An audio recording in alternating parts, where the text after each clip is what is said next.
Mangazi with Business Time on Times. It is a magazine program where we bring you business and economic news stories making headlines. In the program today, economic experts and industry captains cast doubt over Reserve Bank of Malawi's ambitious target to reach 5% inflation by 2026. Also in the program, Malawi Stock Exchange sluggish in January. We have these and other stories. Stay tuned.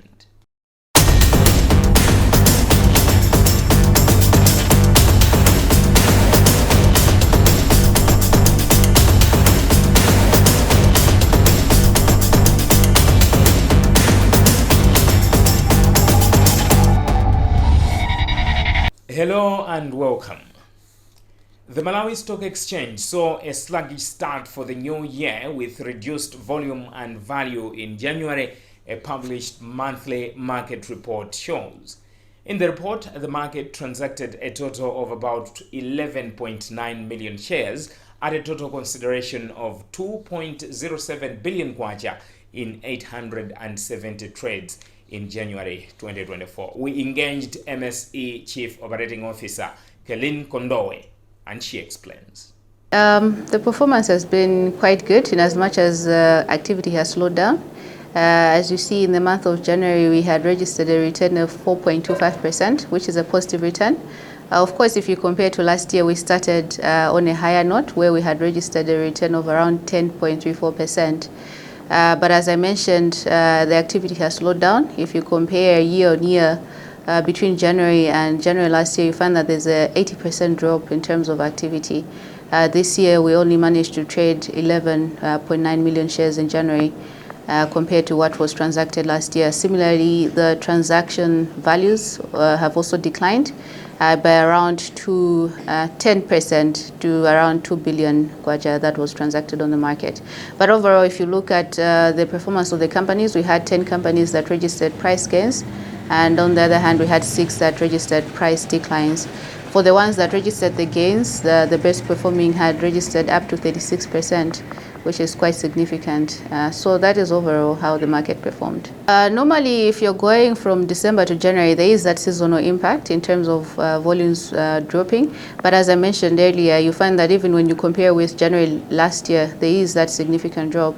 Quite a number of reasons. One, as you know, is just that protracted impact of the macroeconomic environment, whereby you're seeing that individuals' disposable income has declined significantly. So some are not able to participate on the market. Secondly, there's also that shift whenever the money market are offering quite attractive returns. You find that people move their portfolios from the stock market to the money market. So that is also one of the contributing factors. But at the same time, there are those that take a wait and see approach, whereby they want to see how the fundamentals will roll out before they go and take a position in the market. So that is also an impact, especially with the developments within the macroeconomic environment. There aren't any trades currently on the debt market. I think this has been something that has been of a trend in the past.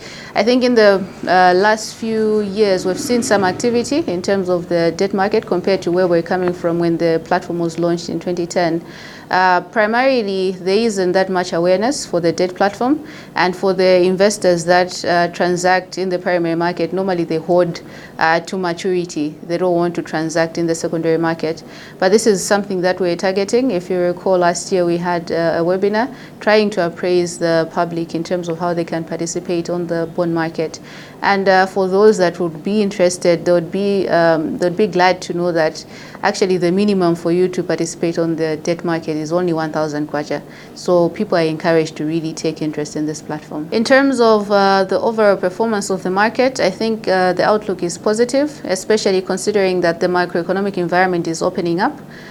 We are projected to grow as a country. The economy is projected to grow by around 3.24% in 2024 from a mild growth of 1.5% in 2023. So whenever there is that projection of growth, obviously you do expect that that will also be translated in the performance of the companies, because these companies are operating in industries that are here in Malawi.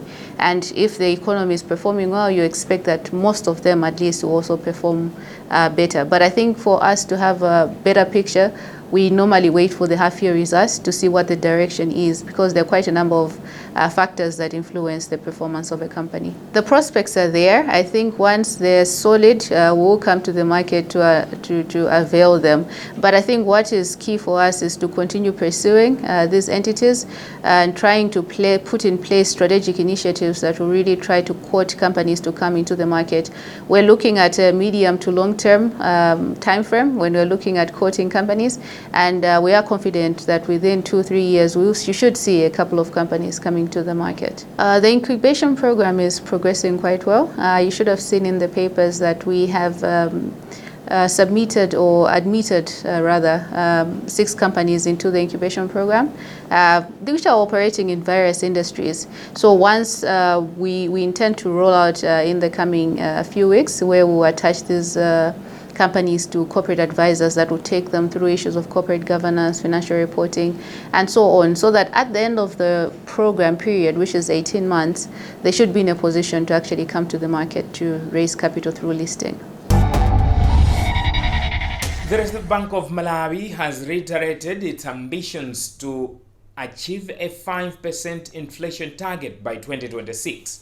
Officials from the central bank indicate that this will be achieved on the back of a tight monetary policy stance adopted by the bank.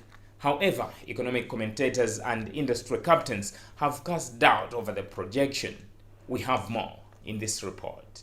During a presentation at a Monetary Policy Technical Forum in Blantyre, the central bank highlighted that inflationary pressures are expected to continue in the year, hovering above 35% before prices begin to stabilize. However, officials from the central bank were not forthcoming to share the actual inflation projection for 2024. Chimwemwe is RBM's Director, Economic Policy and Research. Yeah, the 5% plus 2 inflation target is a desirable inflation target that the country, as the Reserve Bank, would want this country to achieve. Is it achievable? Well, it is. I think we have seen a situation where previously inflation has been high and has come down to single digit. We remember that at one time in February 2013, inflation went as high as 37.9%. Somehow it managed to bring it down to single digit by 2018. So that's again our expectation that much as inflation now is currently above 30, our expectation that by 2026 we should be able to talk about single digits. So it is possible, it's achievable. We have done it before. At the moment, it's too early to come up with an actual projection because we met in January, and this is too early. There are a lot of information that we have to process. But what we can say is that inflation will, in the next few months, remain around the 30th. Then as we get towards the second half of the year, it should be able to start coming down, possibly into 20s and then down there. So I think by the time we meet in April again, we should be able now to have a clear picture in terms of how data has come in and where inflation is going to average for the year. What I can mention is that we have actually noticed in recent months in this fiscal year that actually fiscal performance has actually improved, much as the fiscal has been a source of pressure. But I think in the past 6 months or so, government performance has actually been better. We hope that government will stay on course, especially now that it's on an IMF program. And if that can continue, I think we should be able to bring down inflation to single digit much earlier. Yeah, I think the whole idea why there is a hike is to ensure that inflation should not remain in the 30s for so long. Let's get back to single digit area. And we can only do that by ensuring that we tighten a little bit. We looked at issues whether we can keep it stable at 24%. But then the process of getting to single digit will actually take longer. So we must make sure that that process of coming down to single digit is done in a timely manner so that we all have an economy that is getting back to recovery in a significant and durable manner. Certainly not, but this is temporary. I think we should be looking at where we're going. And we believe that the outlook is quite favorable, given the policies that we're putting in place. So we believe that the FDI should be coming back once the economy has been stabilized and inflation has come down to single digits. However, economic and business experts are skeptical about the target. Marvin Banda is a local economist. Well, if you look at the historical data, then the answer would be a no. But then if you look at the definition that was given by the members of the Monetary Policy Committee, then you might believe that it can be achieved, because they were looking at 5% plus 2, which is 7, and the reason why they're doing that is because they're looking at the historical data, and they noticed that at only 2 points in the past 20 years, the data has reached 7, or around 7.4 in 2010 and 7.1 in 2021, if I can cite that correctly. But then, other than that, the rate of inflation has never gone down to a point where it has reached the 5%. And if you look at it in terms of the medium term, I don't think 5% is realistic unless drastic changes are made to fiscal policy and even the monetary policy itself, if it becomes tighter, because some may believe that if you're looking at the monetary policy, it should either do one of two things: spur growth or curtail government borrowing. Now, if you can't have one and you can't have both at the same time. You can't have a cake and eat it too. So the biggest problem in this scenario is government expenditure. It has to be curtailed by monetary policy. And Partha Dutta is ETG Cluster Chief Financial Officer. So definitely when there is an increase in the policy rate, it will definitely have an impact of higher cost of borrowing, right? Having said that, the working capital requirement, the same amount of working capital requirement, the interest bills are going up, right? But from the macroeconomic perspective, having a high inflation, where the inflation is increasing, maybe the food and non-food and both, being a net importer in the country perspective.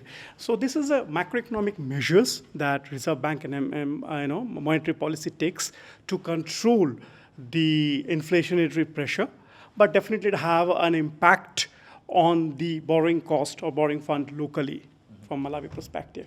So you see, from the Malawi is overall, if you see, it's a net importer. I think the numbers, I don't have the numbers right now perfectly in my head, but on a ballpark figure, it's around 3 billion we are importing and 2 billion we're exporting. So net deficit is $1 billion. Right? So unless we diversify or increase our export portfolio, this balance will be, negative balance will be there, which is not favorable for the economy as a larger perspective. But also from the country perspective and the microeconomic perspective, like the companies like us, is also we are facing pressure because we are importing more and exporting less. So that's definitely putting pressure on us and the pressure on the local currency. It remains to be seen as to whether the monetary policy stance of RBM has what it takes to contain. It's business time from Times. We'll be right back.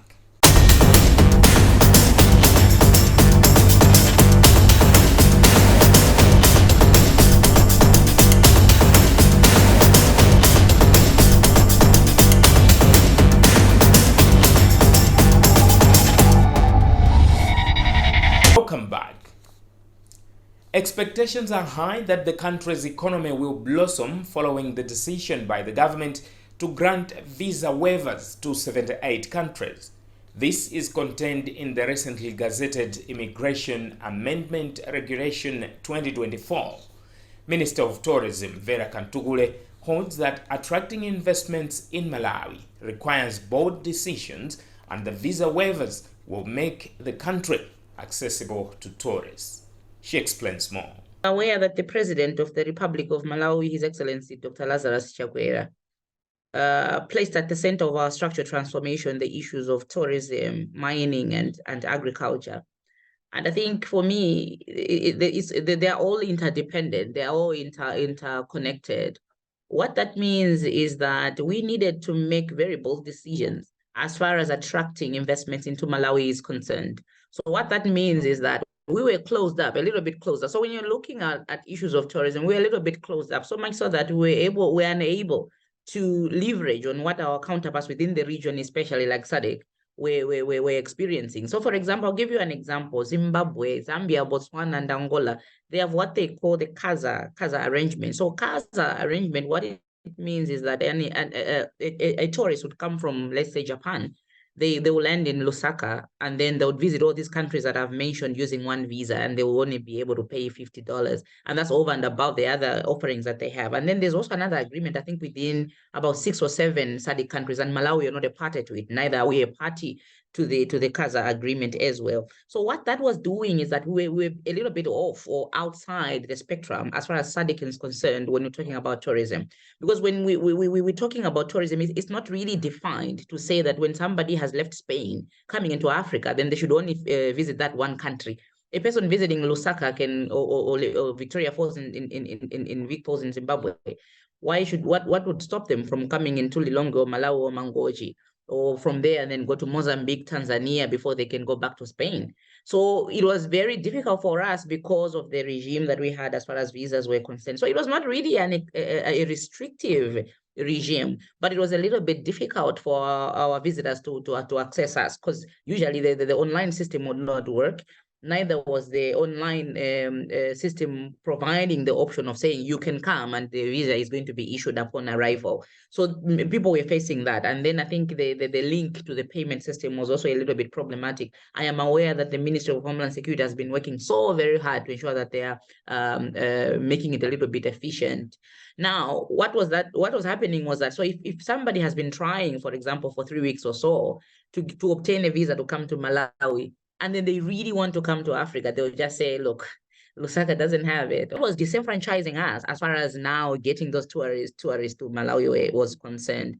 So we've been celebrating the past couple of months saying that I think our visitor numbers are now hitting the pre-COVID-19 levels. Know that other elements, one of which would be the visa issue, we are unable to get to those kind of levels. So we are very excited at the moment that now Malawi is open for business. Malawi is open to the world, and it's going to be a little bit easier for people now to access the warm heart of Africa. From someone visited Prophet Bushiri's crossover, where they were asking me if I have the numbers regarding how many, I mean, that corresponds with the number of people that had come to attend that crossover. That becomes it'll be challenging from the tourism perspective for us to get to know that, but the Ministry of Finance should be able to know that. But also, I think the National Statistics Office, because they are the ones whose responsibility it is to ensure that they are collating this information. So not really know, but I think our jurisdiction for now is this quarter or this month we had so many people within the country. However, suffice to say that the tourism sector anchors several other sectors. So you can imagine somebody coming, if we have 20,000 people visiting at the same time, they're sleeping in hotels. Number one, they're hiring tour operators to help them, for example, plan their trips. That's money. And then upon arrival, they're hiring a taxi. That's money. And then they're going into a hotel. They're buying food. They're buying airtime. They're buying SIM cards. They're getting tour guides to escort them here and there. They're getting taxis. They're buying curios. They're buying a lot of things. They're spending within the economy. So I think the thinking behind the visa waiver is that you're telling somebody to say, you know what, come to our country. Do not pay the $70 that we request you to pay when you upon arrival at the airport. But then that person gets to spend $5,000, $10,000 within the economy. So the economy still appreciates. Malawi Revenue Authority still gets its share. The Ministry of Finance still gets its share, and then they have enough money to buy medicine, to build schools that we require within our economy. So I think it's the whole spectrum. So you cannot really target to say, oh, this is the amount of money that we were able to get, but we can estimate, and of course, with the help of the National Statistics Office and Ministry of Finance or the Malawi Revenue Authority, we should be able to, within a given point in time, know and tag a figure specifically to tourism. And also, we are working on the system that is also going to help us collect that information regarding the arrivals vis-a-vis the number, the amount of money that they may have spent within the economy. Well, with that item, we've come to the end of today's edition of Business Time. It is a magazine program where we bring you major business and economic news stories making headlines in the country. On behalf of the entire production team, I am Chimwemwe Mangazi. But always remember, if it doesn't make money, it doesn't make sense. Bye for now.